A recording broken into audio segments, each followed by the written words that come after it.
इतिहास में भाई दिन का टुकड़ा हमारे देश का नाम भारत पड़ा। ऋषभ देव के पुत्र भरत के नाम से, राम के भाई भरत के नाम से, दुष्यंत शकुंतला पुत्र भारत के नाम से। ये भारत का मतलब हमेशा स्वभारत, स्वावलंबी भारत, प्रकाशमान भारत। भारत का अद्भुत इतिहास है। अनेक सम्राट, अनेक शक्तिशाली महापुरुष और अनेक धुरंधर इस भूमि पर हुए हैं। भगवान महावीर स्वामी के सिद्धांत सत्य अहिंसा का संदेश देते हैं। भगवान श्री राम का जीवन मर्यादा से जीने की शिक्षा देता है। महाराज श्री कृष्ण का जीवन पशु पंछियों गौ संरक्षण का संदेश देता है। तो हमारी प्रत्येक महापुरुषों ने कुछ न कुछ सन्मार्ग दिखाया है। आज हम सभी जहाँ उपस्थित हैं, बचपन में इतिहास में पढ़ते थे, अढ़ाई दिन का झोपड़ा गहराई से नहीं मालूम पड़ता था। पिछले दिनों पुराने जैन मंदिर में जाना हुआ और वहाँ पर 100 से ज़्यादा मूर्तियाँ रखी। तो हमने पूछा कितनी सारी मूर्तियाँ कैसे आ गई। एकदम पुरानी पुरानी मटमैले रंग की, कोई संबंध नहीं, कोई फल नहीं दिखा है, कुछ जीर्ण हो गई हैं, कुछ बहुत सारी अच्छी हैं।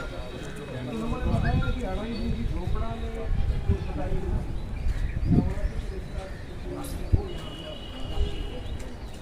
और कई सारी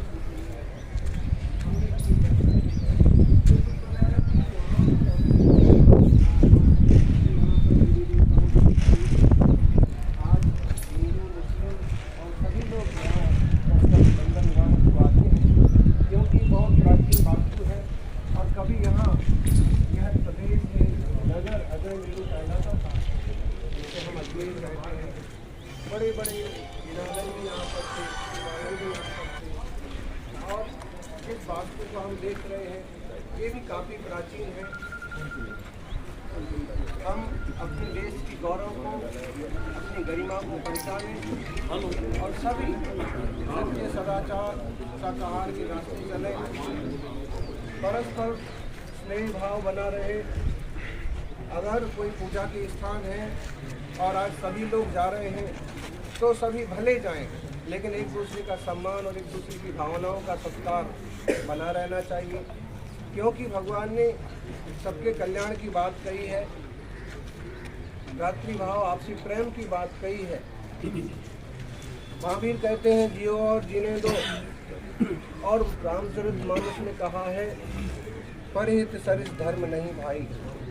ऐसे में हम सबसे पहले देश को रखें, देश के बाद धर्म और समाज जैसी चीज़ें। एक बात समझ ले कि धर्म डरना नहीं सिखाते हैं, फिर भी जो पुरातत्व है, जो स्थितियां हैं, सबके सामने हैं और इन चीज़ों को हमें समझना चाहिए।